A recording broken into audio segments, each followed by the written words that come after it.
बिस्मिल्लाहिर्रहमानिर्रहीम अस्सलाम वालेकुम। Welcome to my YouTube channel Trade Dojo. मैं हूं आपका दोस्त काशिफ अहमद और आज आप लोग की खिदमत में मैं हाज़िर हुआ हूं कि एसी 100 इंडेक्स का एनालिसिस लेके। तो क्या किया है मार्केट ने, मार्केट कैसा परफॉर्म कर रही है, हम लोग इसके ऊपर एक नज़र डालते हैं। जैसे कि हम सबको पता ही है कि मार्केट थोड़ा थोड़ा नहीं काफ़ी अजीब ही बिहेव कर रही है। उसूली तौर पे काफ़ी आवाज़ें आ रही थी पिछले साल से कि मार्केट ने ऊपर जाना है, ऊपर जाना है, ऊपर जाना है, लेकिन मार्केट ऊपर नहीं गई। तो क्यों नहीं गई, क्या मार्केट की चाल हो सकती है, किस तरीके से मार्केट परफॉर्म कर सकती है, हम लोग इसको कोशिश करेंगे एनालाइज़ करने की। अच्छा, मैं वीडियो स्टार्ट करने से पहले आप लोगों को एक चीज़ लाजमी समझाना चाहता हूँ कि इसको आप लोग जितना अच्छे से अंडरस्टैंड करेंगे तो उतना आप लोगों के लिए बेनिफिशियल होगी कि हम जो भी एनालिसिस करते हैं उसमें हम लोग मार्केट को कभी भी प्रेडिक्ट नहीं करते। मार्केट को प्रेडिक्ट करने से मुराद हम लोग प्रेडिक्ट ये नहीं करते कि मार्केट यहाँ जाएगी या ऊपर जाएगी कि नीचे जाएगी। हम लोग जस्ट इस चीज़ को प्रेडिक्ट करते हैं, इस चीज़ को एनालाइज़ करने की कोशिश करते हैं कि अगर मार्केट अपना डायरेक्शन इधर रखेगी तो हमें क्या स्ट्रेटजी यूज़ करनी है, और अगर मार्केट इधर जाती है यानी ऊपर या नीचे जहाँ पे भी मार्केट अपना मूव करती है तो हमें उसके अकॉर्डिंग अपनी स्ट्रेटजीज़ को बना के रखना पड़ता है। तो बहुत सारे लोग इस चीज़ में रहते हैं कि यार मार्केट जो है वो हमारे हिसाब से चले, ऐसा बिल्कुल नहीं होता है। मार्केट को हमें प्रेडिक्ट करना, हम इसको प्रेडिक्ट नहीं कर सकते। हमें सिर्फ इसके अकॉर्डिंग अपनी जो मतलब जो हमारी समझे एक तरीके से चाल होगी वो हमें बनानी होगी कि हम लोग को किस तरीके से बिहेव करना है अगर मार्केट हमारे बनाए हुए प्लान के अकॉर्डिंग नहीं चलती है तो यही काम हम लोग करेंगे। आज की जो वीडियो है इसमें मैं कोशिश करूंगा कि मैं सिर्फ एनालिसिस नहीं आप लोगों को करके दिखाऊं, मैं आप लोगों को कुछ चीज़ें भी समझाऊं ताकि वीडियो के साथ साथ वीडियो में आप लोगों को एनालिसिस के साथ साथ कुछ न्यू लर्निंग भी हो। तो अगर वीडियो लंबी हो जाए तो उसके लिए एडवांस में माजरत, लेकिन ये कि इंशाल्लाह at the end of this video आपको डेफिनेटली कुछ ना कुछ नया सीखने को भी मिलेगा। तो बिल्कुल इसको स्टार्ट करते हैं। अब अगर हम लोग देखें मेन बोर्ड के ऊपर, इसके ऊपर तो KSE 100 इंडेक्स ज़्यादातर हम देखते हैं या KSE ऑल शेयर, बाकी इसके अलावा और भी इंडेक्सेस हैं उस पर हम लोग फिलवक्त नज़र नहीं लगाएंगे। तो 100 इंडेक्स ने 44,551 44,551 पॉइंट जो है वो बनाए हैं 4 मार्च को, जो कि फ्राइडे था, और समझें 25 पॉइंट इसने ऑल टुगेदर जोड़े हैं पूरे दिन में। ये इसकी 52 वीक की रेंज है। आप देख सकते हैं कि 52 वीक लो के करीब ही ऑलमोस्ट, और 52 वीक हाई इसका तकरीबन 48,981, यानी ऑल टुगेदर अगर हम राउंड फिगर के ऊपर इसको बात करें तो वो बनता है 49,000 का। अब यहाँ पे तो मार्केट एक दफ़ा टच करके चले गई है अब, लेकिन बीच में ही फंस के रह गई है। क्यों फंस रही है, इसकी बहुत सारी वजूहत भी हैं। जैसे FATF वाला मसला चल रहा है अभी, ये यूक्रेन और रशिया वाली जो वॉर है इसका चक्कर चल रहा है, FATF का मसला चल रहा है, पॉलिटिकल अनस्टेबिलिटी चल रही है, और भी बहुत सारे रीज़न्स होते हैं। तो मार्केट ज़ाहिर है उन चीज़ों का इम्पैक्ट लेती है।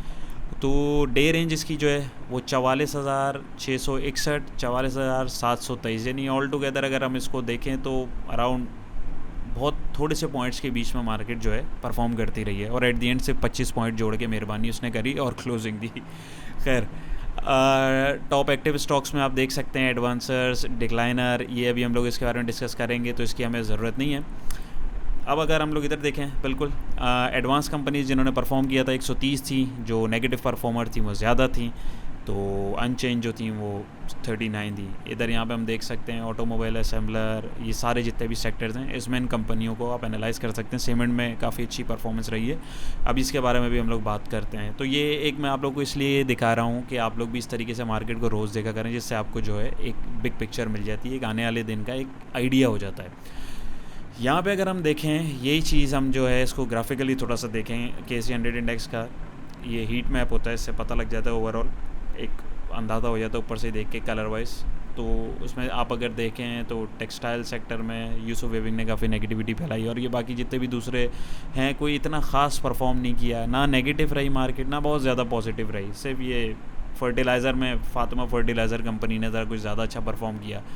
यहाँ पे अगर हम देखें इसको कंट्रीब्यूशन जो पॉइंट्स वाइज हुई है, वो पहले हम सेक्टर देखते हैं इसके। फर्टिलाइज़र सेक्टर ने 62 पॉइंट जोड़े, सीमेंट सेक्टर ने 22 पॉइंट जोड़े, टेक्नोलॉजी सेक्टर ने 19 पॉइंट, कमर्शियल ने 10, और बाकी इस तरीके से सारे सेक्टर्स। ज़्यादा negativity power generation, oil and gas और ऑटोमोबाइल सेक्टर ने फैलाई। अब इनमें अगर हम लोग देखें कि कौन कौन से शेयर मतलब जो थे वो पॉजिटिव और नेगेटिव थे, तो पॉजिटिव में जो है हमारे पास सिस्टम, 30 पॉइंट इसने जोड़े। HBL, ये सारे एंग्रो, ईफर्ट, फातिमा, CHCC, जितने भी हैं सारे हैवी वेटेज स्क्रिप्ट्स हैं जिनकी मूवमेंट से इंडेक्स को फ़र्क पड़ता है। हैवी वेटेज स्क्रिप्ट जिन्हें हम कहते हैं।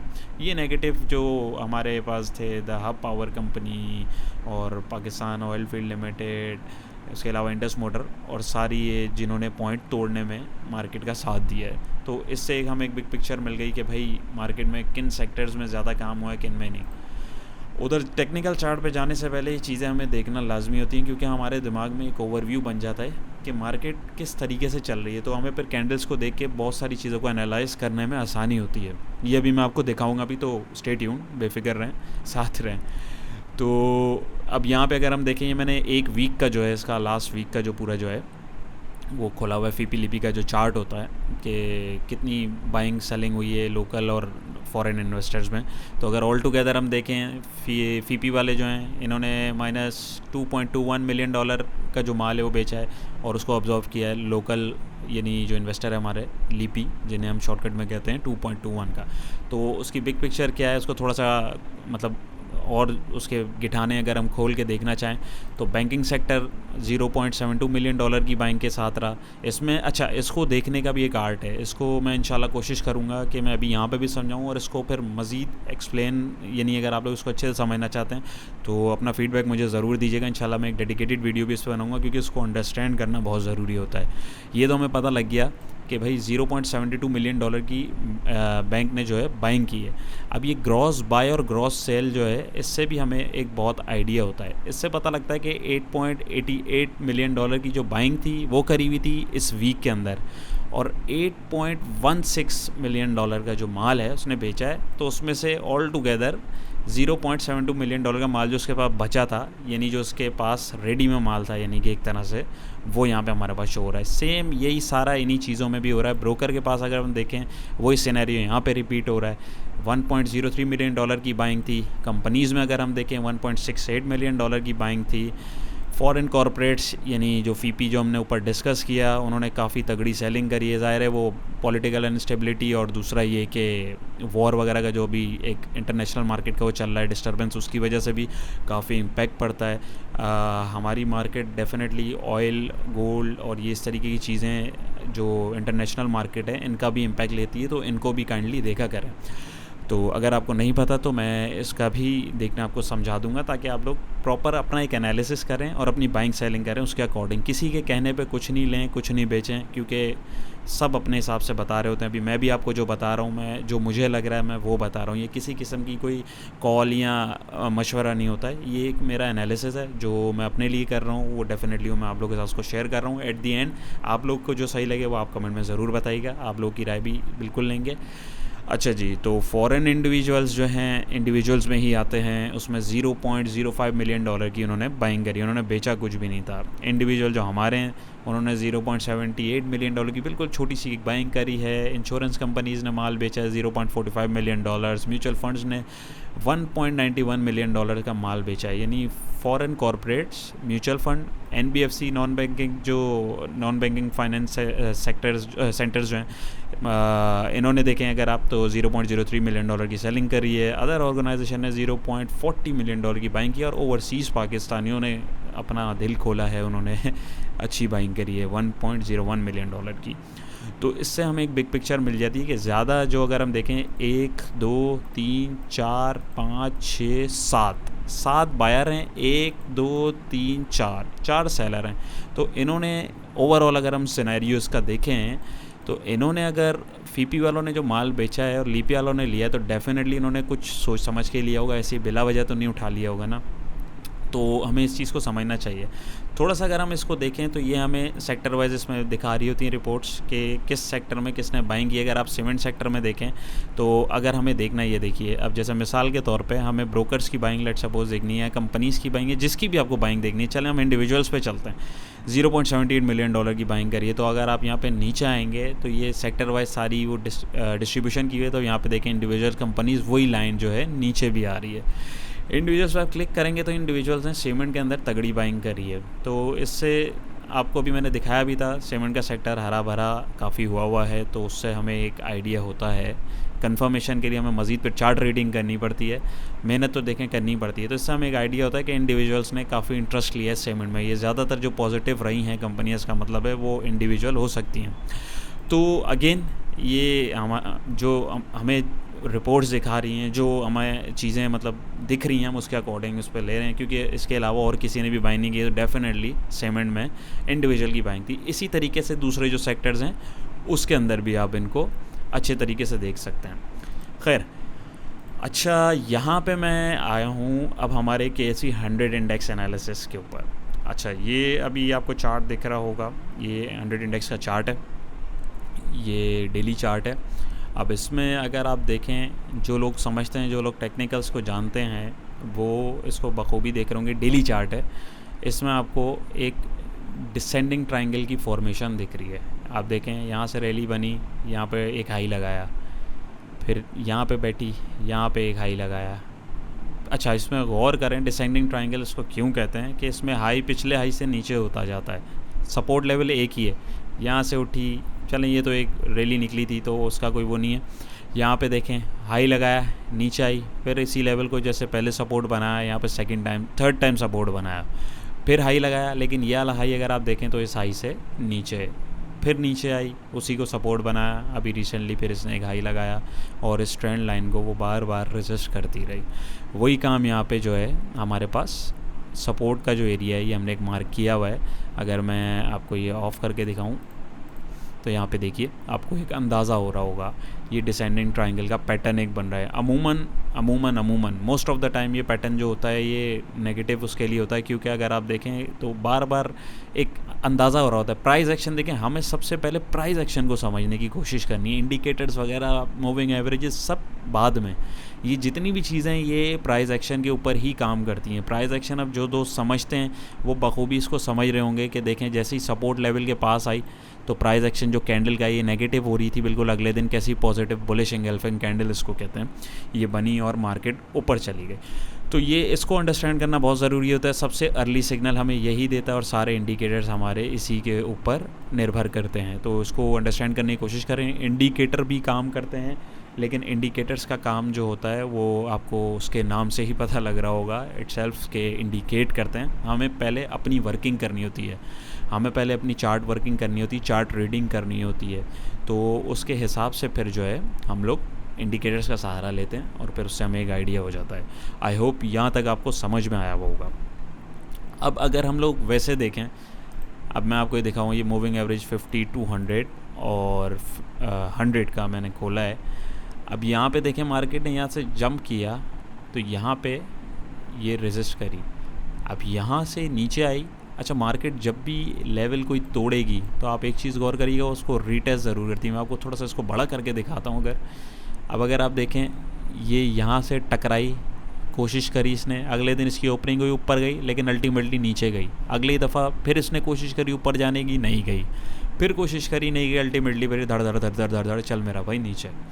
तो अभी फौरी तौर पे अगर हम लोग इसकी सपोर्ट देखें, एक अगर फौरी सपोर्ट जिसे आप कहते हैं, एक शॉर्ट टर्म ट्रेड के लिए मेरा मशवरा ये है, मैं ख़ुद भी इसी को अपने लिए भी कर रहा हूँ कंसीडर, और आप लोगों के लिए भी जो वीडियो बना रहा हूँ डेफिनेटली इसीलिए बना रहा हूँ कि आपको एक बिग पिक्चर दिखाई जाए और आप लोग अपना डिसीजन ख़ुद लें और अपने चार्ट रीडिंग के ऊपर ख़ुद एतमाद रखें कि इसमें अब बज़ाहिर जो चीज़ें हमने समझी, हम आपको एक बहुत सारी चीज़ें समझ में आ रही होंगी। अगर आप बिल्कुल एक नॉर्मल सा चार्ट देखें तो आपको कुछ समझ नहीं आ रहा, लेकिन देखें थोड़ी सी वर्किंग करके हमें एक आइडिया होने लग गया। हमने एक पैरामीटर्स बना लिए कि भाई मार्केट ही सपोर्ट तोड़ के नीचे जाएगी तो हमें निकलना है बाहर। लेट सपोज अगर हमारी बाइंग है और अगर मार्केट ये रेजिस्टेंस तोड़ती है तो यहाँ पे हमें बाइंग बनानी है। तो रेजिस्टेंस के बाद ज़ाहिर है जब टूटती है तो एक रैली बनती है, एक ट्रेंड कंटिन्यूशन होती है, फिर एक कंफर्मेशन का भी वेट करना होता है। ऐसे नहीं कि बस तोड़ा। अब जैसे अगर आप इस सिनेरियो में इसको यहाँ पे देखें, अब इसने यहाँ पे जैसे तोड़ा, अगर मैं इसको एक सेकंड के लिए यहाँ कोने पे ले आऊँ, जैसे रेड कैंडल हमें पता है थी नहीं, अब अगले दिन क्या हुआ, अल्टीमेटली नीचे चली गई, नीचे नीचे नीचे नीचे नीचे नीचे। तो उसकी कन्फर्मेशंस होती हैं, ऐसे ही नहीं उसको कर लिया जाता। वो इंशाल्लाह मैं आप लोगों को साथ साथ बताता भी रहूँगा, आप लोग अपनी एनालिसिस भी रखिए। अभी अगर हम लोग एक मेजर जोन अगर चेक करें, मेजर सपोर्ट जो हमारे पास बन रही है वो ऑल टुगेदर ये आप राइट पे देख रहे हैं 42,816। इसको अगर हम राउंड फिगर करें 42,800 की जो सपोर्ट है हमारे पास एक मेजर सपोर्ट का काम कर रही है। क्यों? क्योंकि 1 2 3 4 दफ़ा इसने इसको टेस्ट कर लिया है और उसके बाद हमारे पास डिसेंडिंग ट्राइंगल का पैटर्न की फॉर्मेशन भी हो रही है। ये आप देखें बार बार प्राइस जो है जो मैं आपको बता रहा था, टकराए, ऊपर गए, नीचे ये इस तरह फिर गए, फिर टकराए, फिर ऊपर गए। अब ये दोबारा हो सकता है ये इसको टेस्ट करे, हो सकता है कि यहीं से पलट जाए और दोबारा रेजिस्ट होके यहाँ पे गिर जाए, कुछ पता नहीं। हमें फ़ैसला करना होता है पैटर्न कंप्लीट होने के बाद, उसके बाद हमें मार्केट का एक सही डायरेक्शन पता लगता है। तो अभी हमें मेरे हिसाब से हमें जो है अभी फ़िलहाल वेट करना चाहिए, हमें कैश में रहना चाहिए। ये एक मेरा एक एनालिसिस ये कहता है कि अभी हमें ट्रेडिंग नहीं करनी चाहिए। छोटी छोटी ट्रेड जो हैं वो मौके बनते रहते हैं, वो तो हम कर सकते हैं, डे ट्रेड जैसे जो डे ट्रेडर्स होते हैं, लेकिन उसके लिए हमें बहुत सारी चीज़ों को देखना पड़ता है, वो भी इंशाल्लाह हम लोग डिस्कस करते रहेंगे। लेकिन अगर हम लोग फौरी तौर पे ये तो मेजर सपोर्ट रेजिस्टेंस को हमने देखा है, अगर हम लोग फौरी सपोर्ट देखें तो वो हमारे पास बनती है अराउंड 43,800 की। क्यों? क्योंकि देखें ये अगर मैं थोड़ी सी लंबी करूं, अगर आप गौर करें तो इसने कैसे इस लेवल को पहले भी यहाँ पे ब्रेकआउट दिया। ये पहले रेजिस्टेंस लेवल था, रेजिस्टेंस पे देखें आपको पता है वॉल्यूम आते हैं, रेजिस्ट किया, रीटेस्ट किया, दोबारा रीटेस्ट किया और फिर ऊपर एक सपोर्ट छोटी सी मेंटेन करी। मार्केट जिगजैग होती हुई चलती है, कभी भी एकदम ऊपर नहीं जाएगी, कभी भी एकदम नीचे नहीं आएगी, इस चीज़ का ध्यान रखिए। और अगर जाएगी भी तो फ़ौरन, अगर ऊपर जाएगी तो फ़ौरन वो नीचे भी आएगी। ये अभी मैं आपको एक चीज़ दिखाता भी हूँ आपको, ताकि एग्जाम्पल और क्लियर हो। अच्छा, फौरी सपोर्ट हमारे पास जो आ रही है वो 43,800 की है।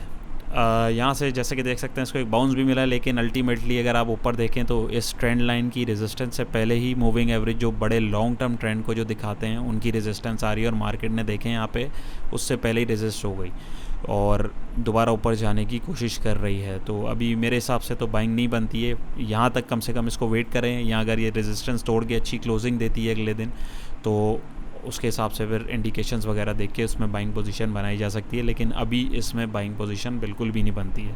इन्वेस्टर और ट्रेडर में एक डिफरेंस है, आपको सबसे पहले एनालाइज़ करना होगा, ख़ुद से ये तहिया करना होगा कि आया मैं इन्वेस्टर हूँ, आया मैं ट्रेडर हूँ। इन्वेस्टर के लिए तो ये रेट्स किसी भी स्क्रिप्ट में वो चला जाए, बिल्कुल बहुत ज़्यादा लो प्राइस के ऊपर आए मैं, तो उसके लिए तो मसला नहीं है। लेकिन ट्रेडर को छोटी छोटी ट्रेड लेनी होती हैं, छोटे छोटे प्रॉफिट लेने होते हैं, तो वो उसके हिसाब से अपनी प्लानिंग करके काम करते हैं।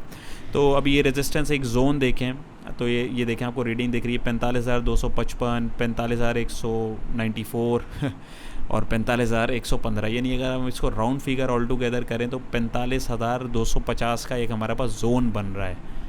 तो इस जोन से जब तक मार्केट बाहर नहीं निकलेगी तो ट्रेंड चेंज होने की कोई अभी फिलवक्त चीज़ हमें जो है एक इंडिकेशन नज़र नहीं आ रही। अब ये जो डिसेंडिंग ट्रायंगल है अमूमन ये नीचे की ही तरफ खुलता है, ये अमूमन जो है मोस्ट ऑफ द टाइम इसको देखा गया ये नीचे ही खुलता है। इसकी मैं अगर आपको एक एग्जांपल दिखाऊं तो ये चीज़ देखें, ये मैंने एक स्क्रिप्ट खोला हुआ है, ये NRL का स्क्रिप्ट है। ये नीचे डेट यहाँ पे आप देखें आपके पास शो हो रही होगी, मैंने निकाल के इसलिए रखा ताकि आप लोगों को समझने में आसानी हो।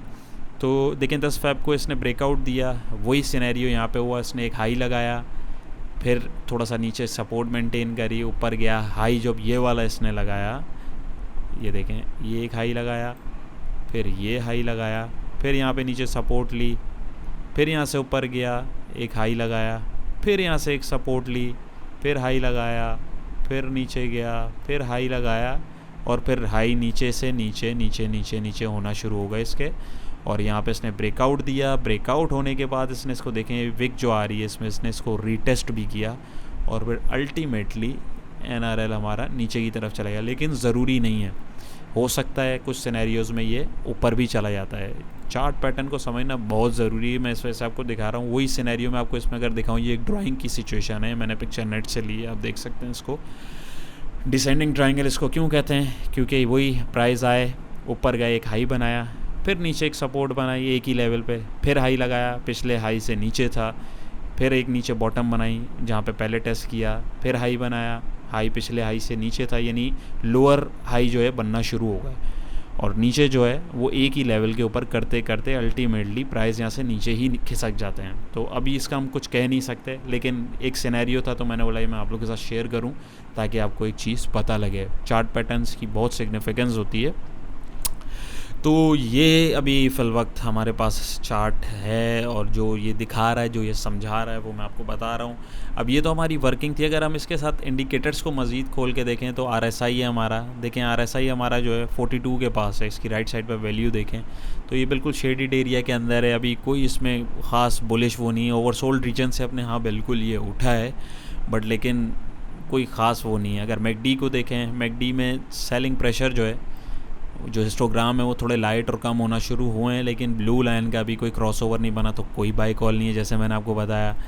ये हमारा स्टोकेस्टिक है। ये एक छोटी सी इसने गर्दन अपनी निकालने की कोशिश करी है, ब्लू लाइन ने क्रॉसओवर दिया है, लेकिन इस क्रॉसओवर की कोई सिग्निफिकेंस नहीं है। मे बी पॉसिबल ये इसका डबल टॉप भी हो सकता है। तो डबल टॉप क्या होता है ये जिनको पता है वो इस चीज़ को बखूबी समझ गए होंगे। जिन भाइयों को नहीं पता, जिन दोस्तों को नहीं पता, इंशाल्लाह वीडियोस में और इसके अलावा भी मैं एजुकेशनल वीडियोस जो इंशाल्लाह इस चैनल के ऊपर अपलोड करता रहूँगा, तो आप लोग इसको ज़रूर देखिएगा। इंशाल्लाह ताला आपकी लर्निंग होगी। तो ये सारी चीज़ें, तो इससे हमें एक बिग पिक्चर मिलती है कि अभी मार्केट जो है फिल वक्त बाइंग पोजीशन में नहीं है। यहाँ आके यहाँ तो पता लगे, मिसाल के तौर पे एक छोटी ट्रेड अगर लेनी हो, जैसे यहाँ पे आके प्राइस एक्शन ने हमें एक इंडिकेशन दी, ये देखें एक बुलिश इंगल्फिंग कैंडल बनी, इंडिकेटर्स ने हमें बोला, तो फिर हमने एक छोटी सी एक स्विंग ले ली। स्विंग्स तो आप ले सकते हैं, लेकिन एक लंबी ट्रेड जो है वो लेने के लिए भी आपको वेट करना पड़ेगा। अच्छा, इसके साथ मैं आपको अगर एक मज़े की और चीज़ दिखाऊँ, यहाँ पे अगर ये तो हम डेली चार्ट देख रहे हैं, यहाँ पे अगर मैं जाता हूँ, यहाँ पे अगर मैं वीकली में आऊँ तो वीकली के अंदर अगर आप देखें तो वीकली में थोड़ी सी पिक्चर आपको चेंज दिखेगी। वही लाइन है जो मैंने डेली के ऊपर मार्क किए, देखें वीकली के ऊपर भी वही जोन है जो हमने उधर मार्क किए हुए थे, और उसी तरीके से डिसेंडिंग ट्रायंगल की पैटर्न की फॉर्मेशन हो रही है। लेकिन यहाँ पे अगर हम देखें तो वीकली के ऊपर ये हमारी सपोर्ट अभी हमने एक इमीडिएट देखें आपके सामने मैंने अभी मार्क की है, तो इत्तफाक देखें आप, इत्तफाक क्या वो ज़ाहिर है उसके ऊपर कर रही है, लेकिन ये कि उसके साथ बिल्कुल ये लाइन अप हो रही है। तो वीकली बेसिस के ऊपर भी देखा जाए तो वो सपोर्ट बना रही है, और रेजिस्टेंस के तौर पे अगर हम देखें तो ये हमारे मूविंग एवरेजेस हैं। 50 का मूविंग एवरेज है ये, जिससे रेजिस्ट कर रहा है। ये देखें इसने विक यहाँ पे छोड़ी है अराउंड 45,000 के पास, ये यहाँ पे आपको दिख रहा होगा, और यहाँ पे इसने सपोर्ट बनाई है अराउंड 43,500 के पास। तो दो मतलब ये थोड़ी सिग्निफिकेंस एक ज़्यादा होती है जब एक से दो कन्फर्मेशन हमें मिलती है। इंडिकेटर्स का काम ही हमें कन्फर्मेशन देना होता है। वीकली पे भी अगर हम RSI देखें तो 45 पे, मैकडी में कोई इतनी ख़ास कॉल नहीं है, और स्टोकेस्टिक में भी हमारे पास इस इंडिकेटर में कोई ख़ास कॉल नहीं है। यही चीज़ अगर हम लोग एक छोटा सा इसके ऊपर मंथली के ऊपर भी डाल दें एक नज़र, तो अगर मैं इसको जूम आउट करूँ आपको एक थोड़ा आसानी हो, मंथली के ऊपर अगर आप गौर करेंगे तो आपको अंदाज़ा होगा मार्केट बुल मूव के अंदर ही है। मार्केट ये जो हमारा मूविंग एवरेज है, जो येलो वाली लाइन हमारी, ये हमारा है 50 का, और ये वाली लाइन है ये है 100 का। 200 का हमारे पास शो नहीं हो रहा, वो इसलिए नहीं हो रहा, ज़ाहिर है पीछे इतनी कैंडल शायद नहीं होंगी तो उसकी वजह से वो नहीं शो कर रहा होगा। बहरहाल उसका कोई मसला नहीं है। तो उसके हिसाब से तो यहाँ तक मार्केट 41,000 तक जो है मार्केट सेफ़ ही है। तो अगर इससे नीचे क्लोजिंग देती है वो फिर बात की बात है इंशाल्लाह, वो मैं इंशाल्लाह आप लोगों को फिर साथ के साथ इंशाल्लाह अवेयर करता रहूँगा। तो ये सारी चीज़ें हैं, तो ये बिग फ्रेम के ऊपर एक आइडिया हो जाता है। तो उसमें भी अगर आप देखें तो आपके पास एक चीज़ बन रही है जो दिख भी रही है चार्ट पे। तो चार्ट को देखा करें, चार्ट के ऊपर जितनी भी एक्टिविटीज़ हो रही होती हैं इनके ऊपर नज़र रखा करें, उससे आपको एक आइडिया रहेगा क्या चल रहा है क्या नहीं चल रहा। तो बाकी इसके अलावा इंटरनेशनल मार्केट्स के ऊपर भी नज़र रखा करें। इंटरनेशनल मार्केट के लिए अगर आप देखना चाहें तो मैं आपको दिखा भी देता हूँ, वेबसाइट है netdania.com, या आप किसी भी उसके ऊपर जाएंगे वो आपको दिखा देंगे, कोई मसले वाली बात नहीं है। अगर मैं वेबसाइट खोलता हूँ तो इसके अंदर आप देखें आपको ग्लोबल मार्केट और फॉरेक्स मार्केट भी दिख रही होती है, इनको भी देखा करें। अभी ये जो हमारी मार्केट की सूरत हाल है, ये देखें सारी मार्केट इंटरनेशनल मार्केट कितनी नेगेटिव हैं, और ऑलमोस्ट सारी नेगेटिव हैं। Hong Kong, Shanghai, Nasdaq, S&P, America के, हांगकॉन्ग के, इंडिया के, गोल्ड। अच्छा, एक चीज़ और देखें, जैसे ही स्टॉक मार्केट्स में क्रैश होता है या नेगेटिविटी आती है तो हमारी कमोडिटीज़ ऑटोमेटिक प्लस होना शुरू हो जाती हैं। UK ऑयल देखें, गोल्ड देखें कितना, तो इनसे भी एक बिग पिक्चर हमें मिल रही होती है। बिटकॉइन को देखें, बिटकॉइन भी माइनस है, तो इन चीज़ों के ऊपर भी नज़र रखा करें। ये चीज़ें हमारी मार्केट सेंटिमेंटल तौर पे जो है बहुत ज़्यादा इम्पैक्ट करती है, तो इनके ऊपर नज़र रखा करें। इसके ऊपर अब मतलब एक न्यूज़ वगैरह जो होती हैं उसके ऊपर नज़र रखा करें, तो उससे जो है एक आपको अंदाज़ा हो जाता है कि आप लोग क्या कर सकते हैं। तो आई होप मैंने ये जो कोशिश करी है आप लोगों को कुछ ना कुछ इसमें समझ में आया हुआ होगा, कोई ना कोई नई लर्निंग हुई भी होगी। और अगर कोई चीज़ समझ में नहीं आई है तो कमेंट सेक्शन में आप बिल्कुल मुझे कमेंट करके बताइए। मेरी कोशिश है कि मैं अपना जो व्यू है वो शेयर करूं आप लोगों के साथ। ये सारी जो चीज़ें मैं आपको बता रहा हूँ ये मैं ख़ुद भी फॉलो करता हूँ, तो बाकी एट दी एंड ये मेरी अपनी वर्किंग है, ये मेरा नज़रिया है। मैं ये नहीं है कि मार्केट ऐसा ही परफॉर्म करेगी, लेकिन अगेन वही बात, हमें अपनी स्ट्रेटजी तैयार करनी होती है कि अगर मार्केट सही परफॉर्म करेगी तो हमें क्या करना है, नेगेटिव करेगी तो हमें कहाँ पे स्टॉप लॉस लेके अपनी पोजीशन को बंद करना है। तो आई होप आपको मेरी आज की कोशिश जो है पसंद आई होगी। वीडियो अगर पसंद आई है तो लाइक करना ना भूलिएगा, क्योंकि आपके छोटे से लाइक से जो है हौसला अफजाई हो जाती है। और इसी तरीके की अगर आप वीडियोस देखना चाहते हैं तो आप बिल्कुल कमेंट सेक्शन में मुझे बताएं। आपका कोई फीडबैक हो वो भी बिल्कुल वेलकम है, बिल्कुल ज़रूर बताइएगा। तो अपना बहुत सारा ख्याल रखिएगा, दुआओं में याद रखिएगा। इंशाअल्लाह ताला नई वीडियो के साथ हाजिर होंगे। अल्लाह हाफ़िज़।